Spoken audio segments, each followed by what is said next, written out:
Well, hiya, BookTube. Bill Ruttenberg here with the Ruttenberg Library. It's been a little over a week since I've done a video, and I thought maybe I needed to let you know that I'm still around and, do another video. Life has been very, very hectic, so I do apologize for the sporadic videos over the last, it's probably been month and a half now, where it's been off and on with videos, one or two here, one or two there, but it's been, week gaps in between, and I apologize for that. We are entering the busiest time in the school year. These last 2 months are always the busiest, and then on top of just trying to wrap the school year up and bring it to a really good closing. I also coach track in the spring, and so we've got track practices, track meets, and then baseball also starts in the spring, and then flows into summer here in Iowa. And so I have literally got school and two sports going, and it's just, life is very, very hectic. The other night, or the other day, I got to school. What would have been Monday? I got to school at about 6:30, which is actually late for me because I like to get to school around 6 so that I could do all my prepping and planning and any paper grading that I need to get done. And so I get to school pretty early because all the ladies in my house like to sleep in. But I was at school at about 6:30, and then by the time the school day got done, of course I've got track practice after that, and so that's almost till 6. And then I went home. I literally walked in the house, kissed my 4-year-old, told her hello, or said hello and told my wife hi, and then literally turned around and went right back out the door to baseball practice, and did my baseball stuff down at the ballpark for an hour and a half, 2 hours. I can't remember how long it was.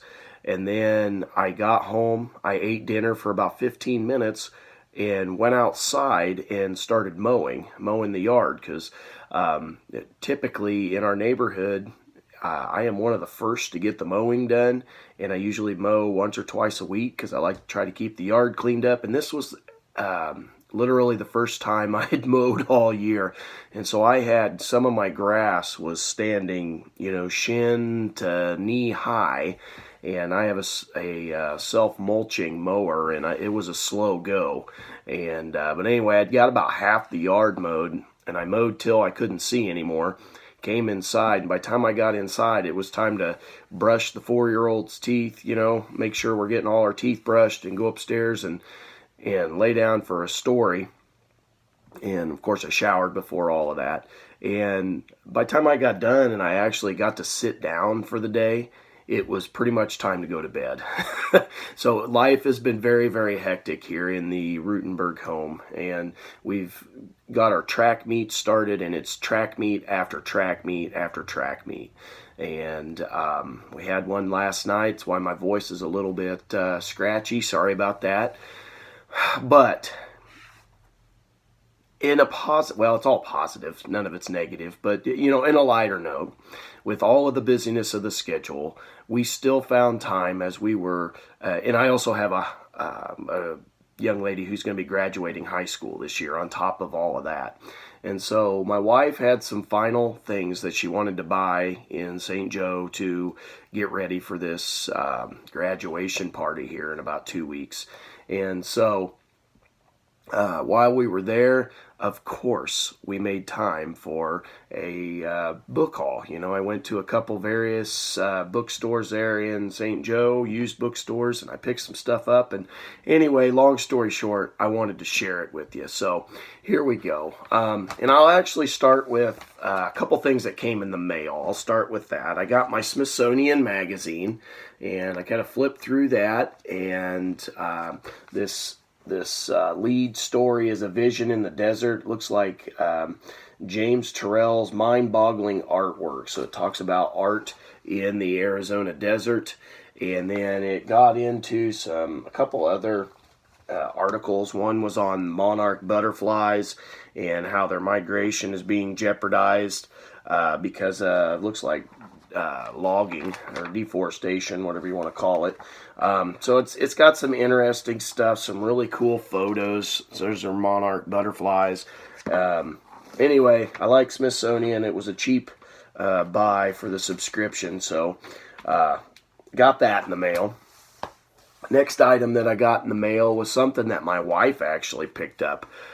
There's a couple of Nicholas Sparks books that I like, and she saw this one for dirt cheap, and she was doing an order.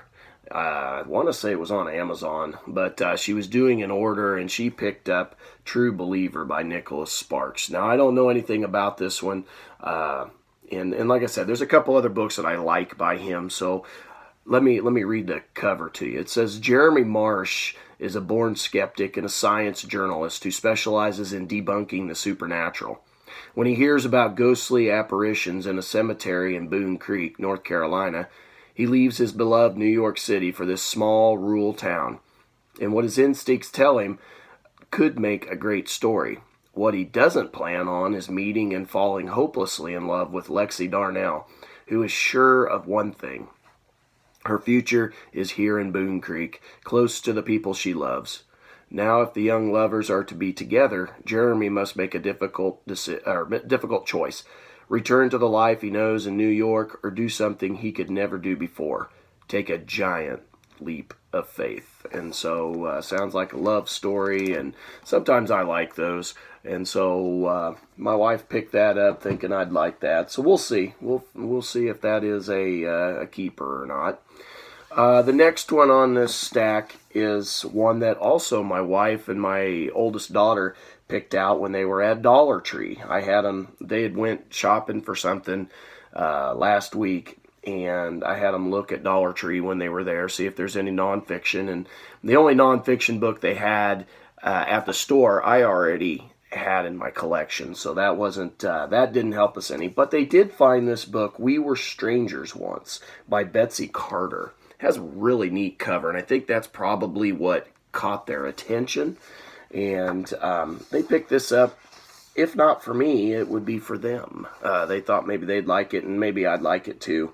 It's from Grand Central Publishing out of New York, and it is a 2017 book. And this one says, where do you find home in a future full of strangers? So on the eve of World War II, Egon Schneider, a gallant and successful Jewish doctor, son of two world-famous naturalists, escapes his beloved Germany to an uncertain future across the sea. Settling into the rhythms of Upper Manhattan's Washington Heights neighborhood, Egan seeks solace within a circle of eccentric fellow immigrants who are at once bound by and set adrift from their own complicated pasts. But despite the many promises of Franklin D. Roosevelt's dawning American dream, carving out a new life proves harder than it seems, even for the canniest newcomers. Egan's closest friend and acerbic best-selling author Meyer Leavitt has been reduced to wearing a sandwich board on a New York City street corner. Headstrong Katrina Hardy, the daughter of a dirt-poor Irish trolley driver, finds herself entangled in the Harlem underworld, negotiating heartbreak and loss as she forgives an unlikely alliance to save herself and those she loves. Even Egan, denied the right to practice medicine in the adoptive country, must instead accept the label of cheese man at the local grocery store, coming home each night to his faithful dog while searching for love and a greater meaning in New York's darkest corners. Yet these are tenacious men and women, united as much by their differences as by their memories of the worlds they left behind.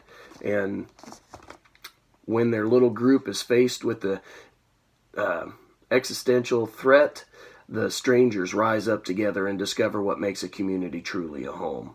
Written in her trademark gorgeous prose, full of heart, wit, tears, and joy, Betsy Carter's indelible novel about friendship, love, and redemption will resonate with anyone who has ever felt adrift or longed for what has been left behind. And so that sounded interesting to my wife and daughter, and they're hoping that I'll like it too. So we'll see. If it's a keeper, we'll keep it, obviously. But if not, we can always donate it to the local library downtown, where we've got a take one, give one library box. And we've had to do that with a couple other fiction books that my daughter picked up from Dollar Tree that she just didn't like.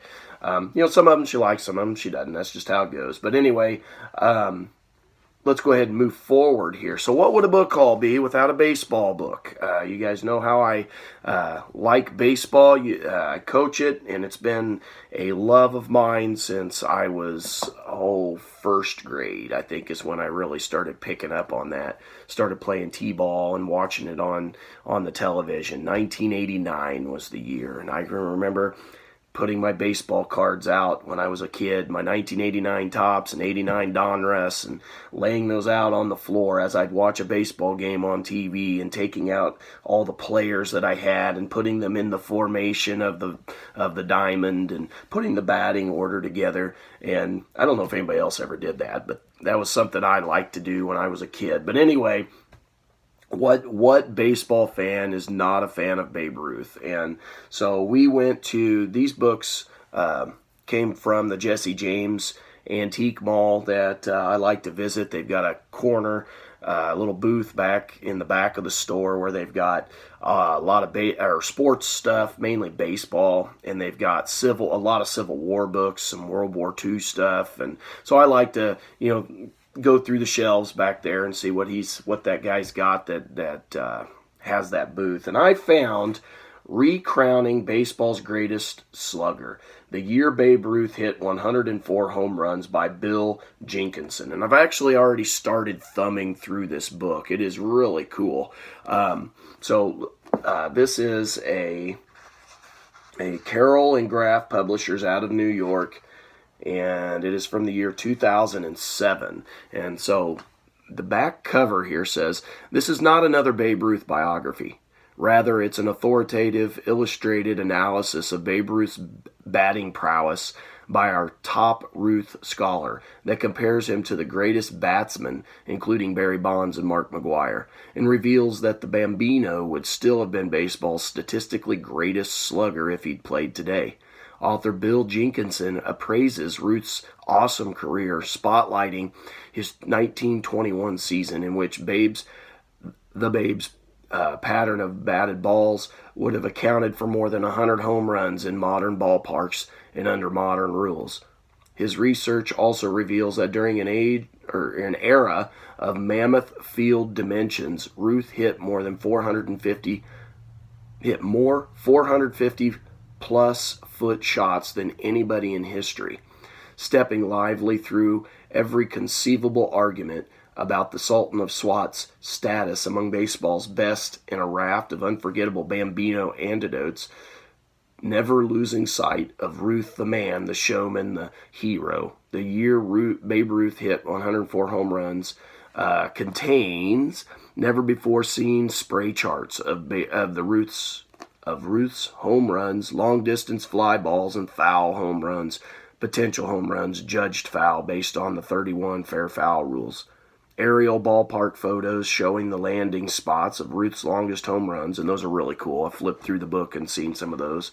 A detailed comparison of Babe Ruth and other greatest sluggers, past and present. A description and distance estimate for all 714 official Ruth home runs. A thorough response to the contention that Babe did not play hard-fought games against the great African-American ball players of his time. And a carefully crafted comparison of every aspect of competitive difficulty in the baseball world of Ruth's era and baseball as it is played today. I started flipping through this, and it's going to be pretty interesting, I think.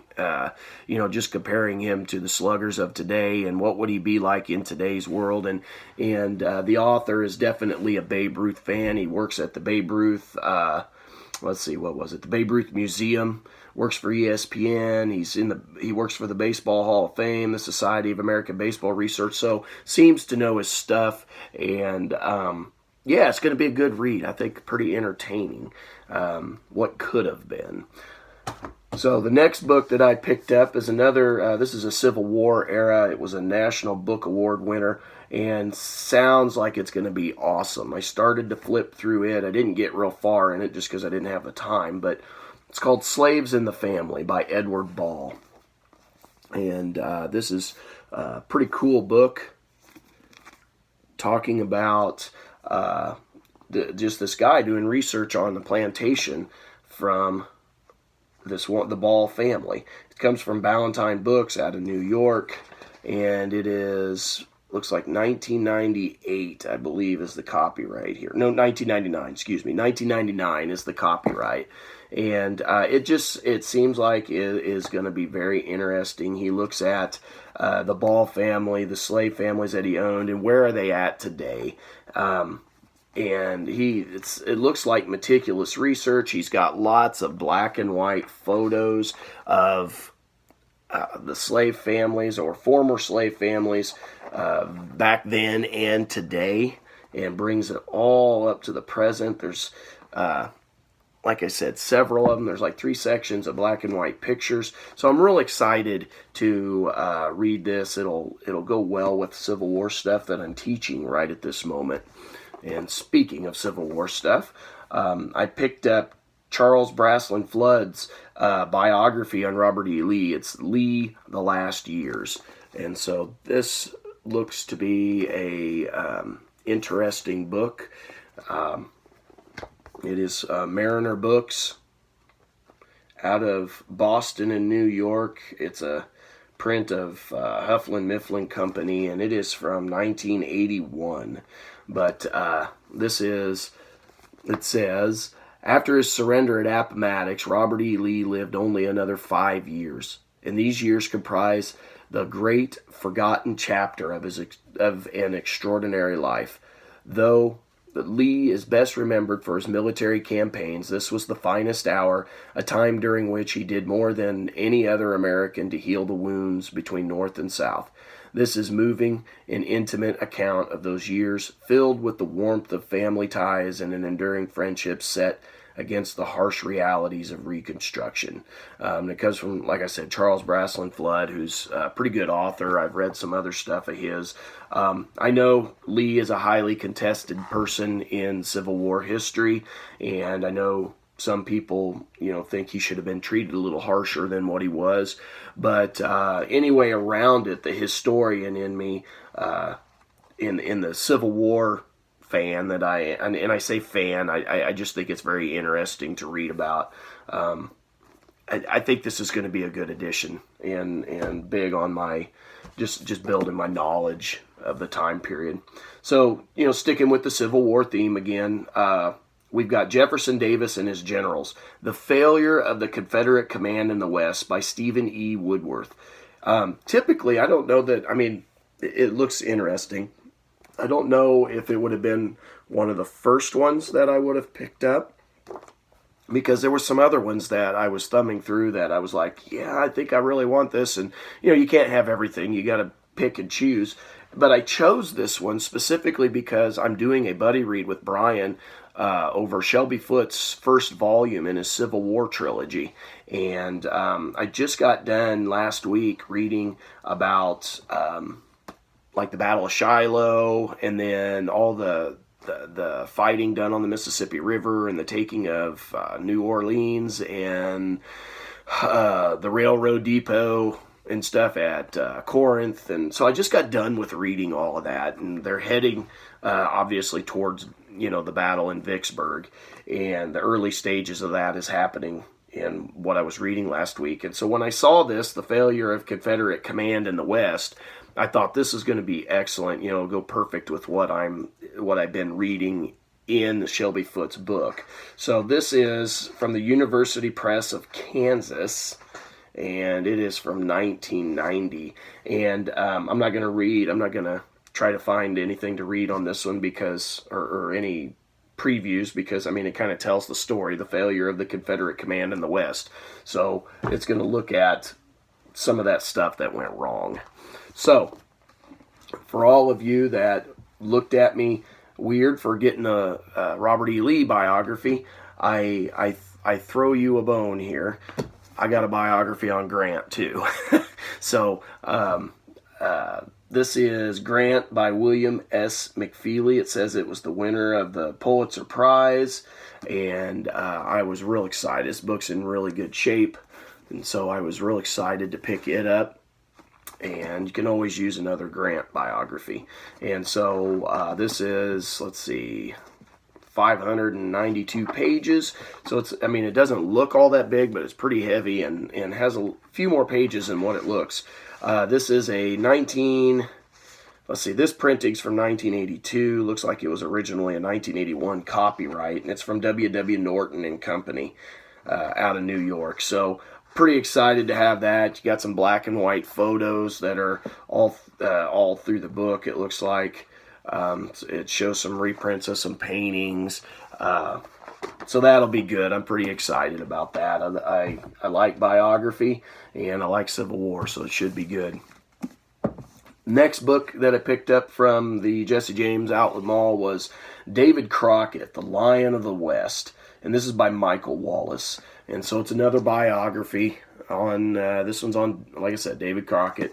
And looked good. It's in good shape. All these books I got were in pretty good shape from the Jesse James Outlet Mall. So I was real excited about that. Sometimes you get book, and back up, most of his books are always in good condition. But when you go to other places, sometimes they're not quite as in good a shape. But this is from W.W. Norton and Company out of New York, and it is a 2011 book. And it says, read the back cover to you, it says, one of the most famous historical figures in American history, David Crockett, has been subject to much debate, mythologizing, and in this revisionist biography, Michael Wallace casts a fresh look at the flesh and blood man behind these wild stories, including never-before-published material relating to his death at the Alamo. In Wallace's hands, Crockett is no longer the perennial American enigma or Disney icon, but a genuine hero who survived 49 years of combat with man and beast, whose populist wisdom and humor ultimately influenced not only Abraham Lincoln, but Mark Twain and Will Rogers. And so, David Crockett obviously has a lasting effect in American history and American society, and, just the TV show from the mid-1900s, the Davy Crockett, what was that show from? Was that the 60s? Maybe 70s? I can't remember when that was. Before my time, by the way, just for the record. But anyway, he's had a lot to do with pop culture, and obviously at the time he didn't know it, but it has continued into the present. All right, so it was kind of funny because last week I had started reading Across 5 Aprils here at the house because my 8th grade class reads it in language arts. And I had not read that in 10 years probably. And I wanted to refresh myself to help with teaching the 8th grade right now, so that when they're going over stuff in class and I am trying to tie it into my class, I can remember what I'm tying in. So anyway, started reading that book, and I got to thinking that another novel that they read early in the school year, the 7th grade, used to be our 6th grade read it, but they changed it to early 7th grade, was My Brother Sam is Dead. And they thoroughly picked that book apart. And if you don't know anything about My Brother Sam is Dead, it's a fictional account of the American Revolution. And I had read it at one time. It's been a really long time since I read that. And I was like, you know what? I don't have that in my collection. How do I not have that? We teach that at school, or at least language arts does. And when I tie it into my class, when I'm talking American Revolution in 8th grade, so why do I not have that in my collection? And lo and behold, I went to the Jesse James Outlet Mall, and there it was. And I picked it up for $1. And this is My Brother Sam is Dead by James Lincoln Collier and Christopher Collier. And so this is a nice little paperback. I was real excited to find this, especially considering I was just thinking about it. And this is from Scholastic Books out of New York, and it is This particular printing is 1974. And the back cover, this will be real short, so if you're not familiar with this, this is quoted from the book. It says, "Sam, you stole Father's gun. I have to have it. I can't fight without one. But we need it at home. Father needs it. Are you going to tell him, Tim?" I didn't tell, but I might have if I'd known what was going to happen to Father later. Sam Meeker was 16 in 1775 when he ran away to fight with the British. His brother Tim was a few years younger. This is their story. And so it's a really good book if you've never read that. I highly recommend that. All right, another one that I found in the Jesse James Outlet Mall was, this is Liar, Temptress, Soldier, Spy, 4 Women Undercover in the Civil War by Karen Abbott. Real excited to have this. I thought that was a really cool cover. It's a very beautiful cover, I think, and it caught my attention. That was, well, actually, the title caught my attention, and I thought maybe it was fiction. When I pulled it out, I realized it's nonfiction. Awesome. And so that cover really caught my attention. I'm real excited to have this. It is, let's see.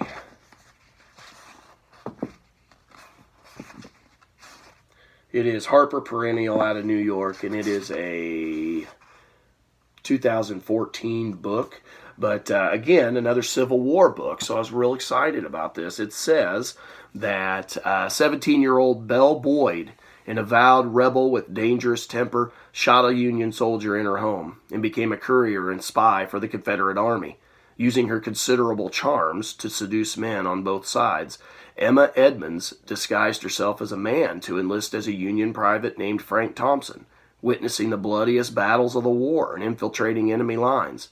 The beautiful widow, Rose O'Neal Greenhow, engaged in affairs with powerful Northern politicians and used her young daughter to send information to Southern generals. Elizabeth Van Lew, a wealthy Richmond abolitionist, hid behind her proper Southern manners as she orchestrated a far-reaching espionage ring, even placing a former slave inside the Confederate White House, right under the noses of increasingly suspicious rebel detectives. With a cast of real-life characters including Nathaniel Hawthorne, General Stonewall Jackson, Detective Alan Pinkerton, Abraham and Mary Todd Lincoln, and Emperor Napoleon III, Liar, Temptress, Soldier, Spy shines a dramatic new light on the daring and until now unsung heroines. And so, real excited. A little bit of women's history, and just it's going to be a good addition to the library, to the Ruttenberg Library. And yeah, I just wanted to make sure. I thought it was nonfiction. Yeah, it's nonfiction. Okay, just wanted to double check. Sometimes you start the way it reads. Sometimes you question that, but real excited about that. I'm aware of Rose O'Neal Greenhow, but in the name Belle Boyd, but I don't know a ton about them. It's an area in Civil War history where I need to read up, and I think it'll be pretty exciting. So that'll be a good addition. Next book that I found at the Jesse James Outlet Mall was Nathaniel Philbrick book. It's Sea of Glory, America's Voyage of Discovery, the U.S. Exploring Expedition. So I've read several books by Nathaniel Philbrick and really like his stuff. I'm a big fan.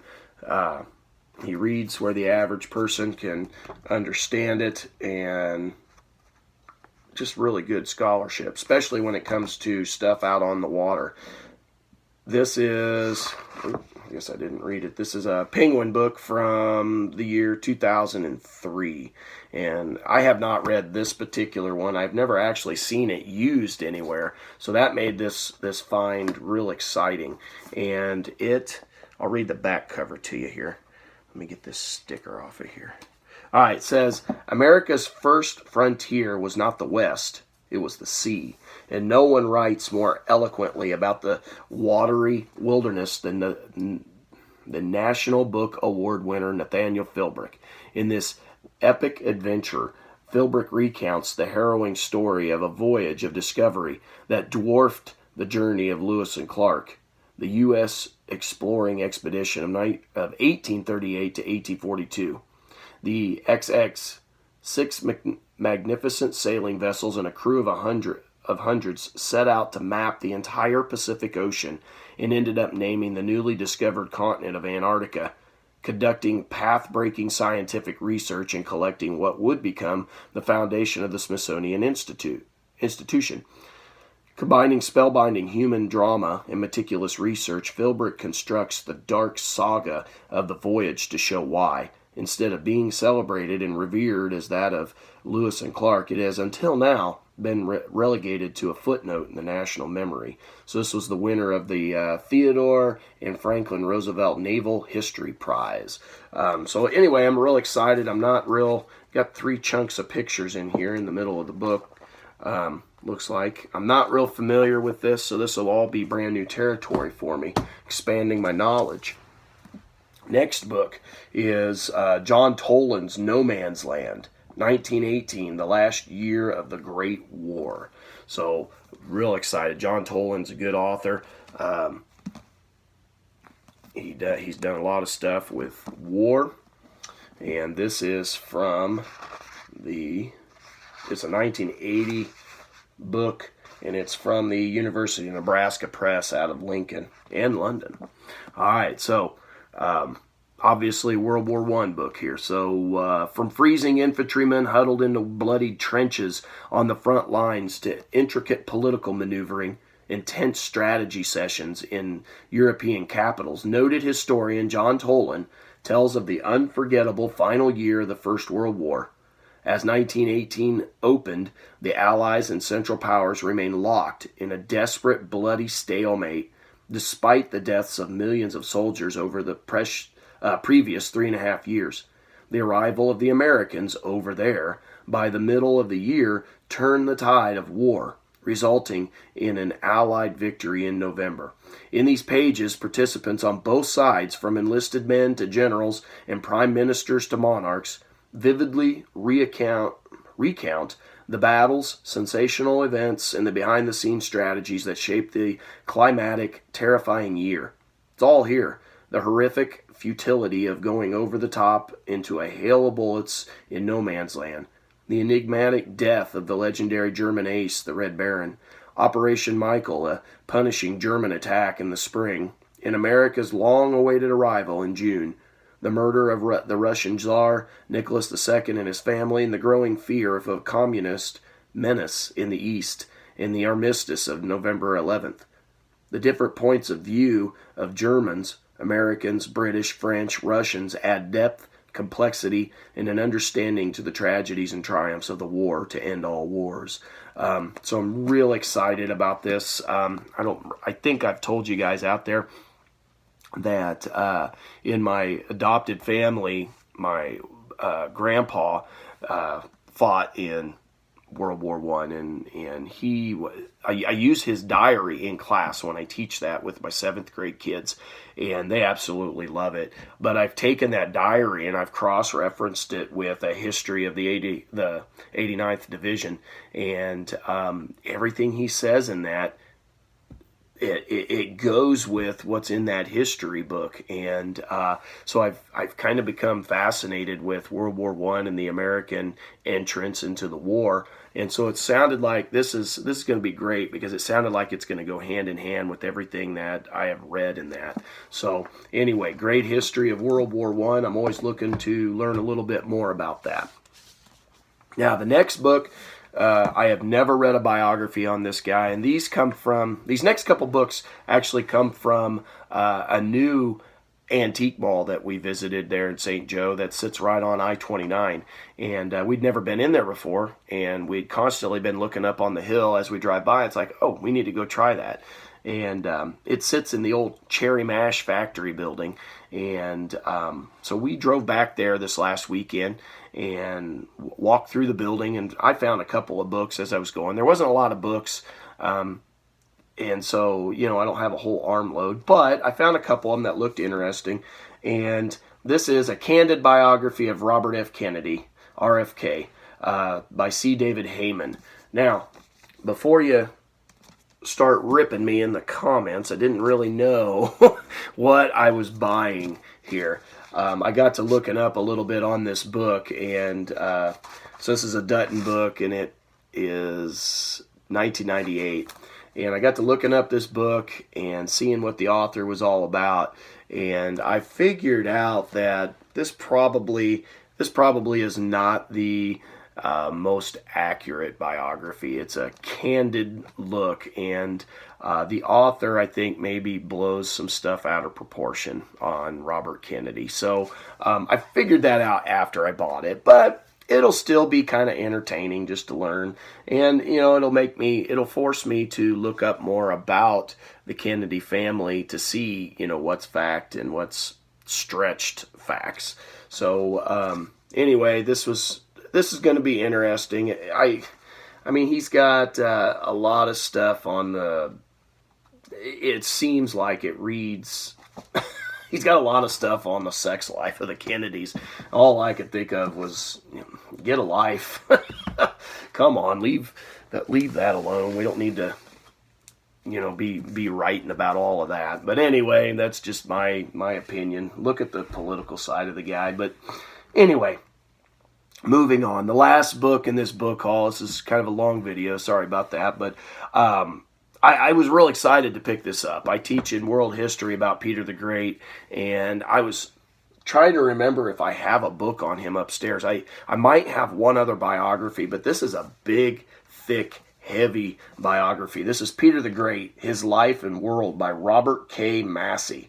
And I'm not familiar with the author, so, if you guys are out there familiar with any of these books, not just this one, but any of these books, in the comments section down below, please let me know what you think of them or tell me a little bit about them. What am I expecting when I read them? But I was happy to get this biography. I teach about Peter the Great, but I have not read much on him. So this will definitely expand my knowledge in world history. This is from Alfred A. Knopf out of New York, and it's a 1980 book. And so I'll read the cover of this last book in the haul. It says, "A titan of history, a maker of the modern world, a man of immense fascination. Peter the Great is for the first time brought fully to life in this huge, richly conceived and executed book. The magnificent new biography by the author of Nicholas and Alexandria." And I might have that book. I have one titled that. So anyway, it is a book that brings alive as well the medieval Russia of Peter's birth and the very different Russia his energy, genius, and ruthlessness shaped. A book that makes vivid texture of the Russian life as lived by the prince and peasant in the late 17th and early 18th century. At the same time, it projects the Europe to which Peter was so powerfully drawn, the France of Louis XIV and Louis XV, England of William III and George I, the Sweden of Peter's mortal enemy Charles XII, and the sublime port of Turkish Sultan. But above all, we see Peter himself, through his infinitely crowded years, the child of 10, crowned co-czar, after having witnessed and been endangered by the bloody uprising in the streets of Moscow inside the Kremlin. The adolescent in bitter confrontation with his ambitious half-sister, the Regent Sophia. The young giant in his 20s, 6 feet 7 inches tall, traveling incognito with his ambassadors to the cities and courts of Europe, propelled by an unquenchable curiosity of everywhere looking, asking, tinkering, learning, fired by the Western ideas. We see Peter the victorious soldier, proclaimed emperor, the simple workman at his forge, the visionary statesman who single-handedly created a formidable world power. And we witness Peter's monumental and ultimately triumphant struggle to bring Russia out of its imprisoning medievalism, the people profoundly resisting change, the Tsar inspired, driven to change everything, the society, the government, the economy, even the minute of polite social behavior. Printing the first newspaper, creating factories, establishing schools, hospitals, museums, libraries, even himself editing and publishing books. We follow Peter as he transforms an ill-armed and untrained rabble into the army that destroys the most efficient military force of Europe in a 20-year war that pits him against the daring, brilliant, and seemingly invincible Charles XII of Sweden, whose ignominious defeat at Poltava heralded a crucial change in the balance of European power. And we follow Peter's obsession with the sea, and from his first glimpse of a small sailboat, through his shipyard training in Holland, and through the burgeoning of his naval genius as he pushes to capture port cities on the Black Sea, the Baltic, and as he builds a Russian navy. We observe his determination to create out of a northern swamp, at any cost, his magnificent and noble capital of St. Petersburg. Massey gives us full scale this man of enormous energy and complexity, in impetuous and stubborn body, and stern, relentless in his perseverance, constantly on the move, inspecting or organizing, encouraging, criticizing, commanding, capable of the greatest generosity and the greatest cruelty. We see him with those he loved most, with Catherine, the robust yet gentle peasant who becomes his loving mistress and later his second wife, an empress, and who succeeded him, and with Menshikov, the charming, bold, and unscrupulous prince of obscure origins, who through Peter's friendship becomes one of the richest, most powerful men in Europe. We witness Peter's tormented and fatal relationship with his son Alexis. We see his ruthless temper, his sudden violent anger, his crushing of all those who opposed him. And we see the loyalty and the passionate concern for his family, his friends, and for the new Russia that was his handiwork. His story is superbly told.